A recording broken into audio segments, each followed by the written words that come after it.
Malalim na debosyon sa Poong Jesus Nazareno, nagbibigay katuparan umano sa mga kahilingan ng ilang deboto sa Pangasinan.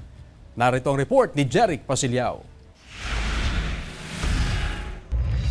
Para sa mga debotong Katolikong Pilipino, isang mahalagang araw ang pagsapit ng January 9 taon-taon. Hindi ito isang ordinaryong araw para sa mga Katoliko, kundi paggunita sa isang malalim at makasaysayang pundasyon ng pananampalataya ng mga Pilipino. Sabi ng simbahan, malapit sa puso ng mga Pilipino ang Poong Jesus Nazareno na sumasalamin sa buhay ng maraming Pilipino. Kahit tayo nakatapa sa buhay, may mga pagkakataon na may pasan-pasan tayo na bigatin at nahihirapan tayo. Tinuturuan sa atin ng Diyos na laging tumingala at di niya tayo papabayaan. Taong 1606 nang dumating ang imahen ng Poong Jesus Nazareno sa Pilipinas at ang orihinal na imahen nito ay nakalagak sa Minor Basilica and National Shrine of Jesus Nazarene sa Quiapo, Manila. Taon-taon simula noong 2007, isinasagawa ang traslasyon o ang paglibot sa milagrosong imahen sa ilang pangunahing kalsada sa Maynila bilang pagpapakita ng matinding pananampalataya at sakripisyo ng mga deboto.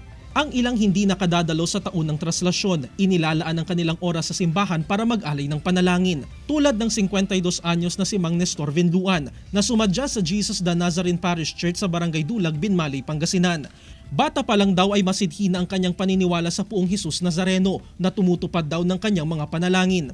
Ang kanya raw paggaling mula sa karamdaman ay isang patunay ng kapangyarihan ng pananampalataya at ang biyayang dulot ng Poong Jesus Nazareno.